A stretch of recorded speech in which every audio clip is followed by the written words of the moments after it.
Hello, my name is Father Jacob Rouse, and I'm the pastor of Notre Dame Parish in Cresco, Iowa. For today's Chrono Minute, I would like to talk to you about something that's very near and dear to my heart, and that is the Holy Land, Israel and Palestine, which I'm sure you've heard in the news that there's been increased conflict and violence that has broken out, unfortunately, after years of relatively no incident. But first thing I thought of when you would say the word Holy Land or Middle East to me is I would think of this, or this, or this. But I'm here to tell you that this is what it looks like, and this. The pictures you're about to see were actually taken by my classmates in seminary.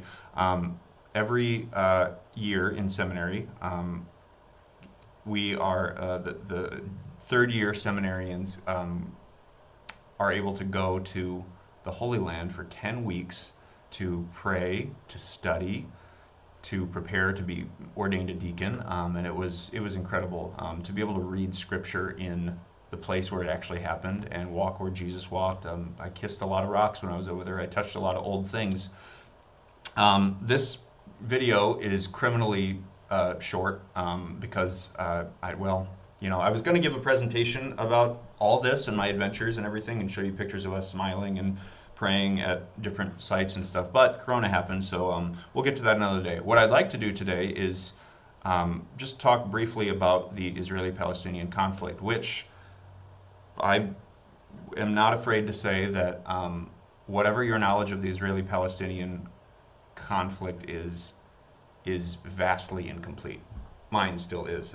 It's an incredibly complex situation that has led into years and even centuries of trying to figure it out. So one analogy that works is, when you're in a fight with your brother and you get duct tape and tape your room, you stay on this side, you stay on that side, and don't cross. Okay, simple enough. But let's say your dresser, your favorite toy, and the doorway itself is in the right smack in the middle, and so you're both kind of are on the same place, so how do you share?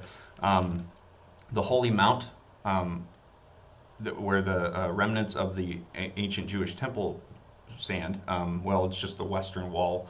On that same site that is the most sacred for Jews, the Muslims, according to Muhammad, he will come back again on that spot, and so they have the giant dome of the rock. So it's like they're like right on top of each other. The other thing, who's the bad guy here though?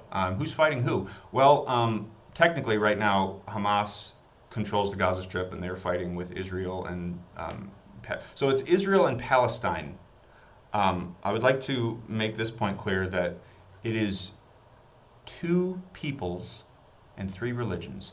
Two peoples, three religions. It's very easy and tempting to think, well, Israel is the good guys, they're the Jews and Christians, and then Palestine's the bad guys, they're the Muslims, right?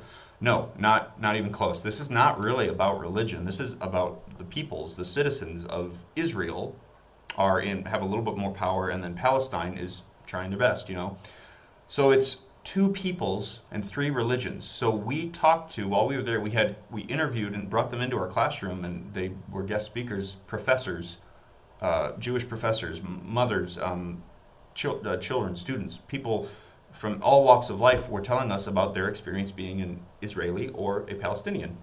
What's cool is that, like I said, two peoples, three religions. We talked to Israeli Christians, Jews, and Muslims talking about their life experience.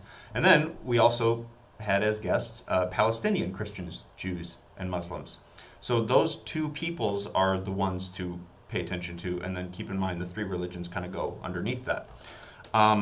So it's a really painful thing to see it kind of outbreaking again. I really hope that tours can go still.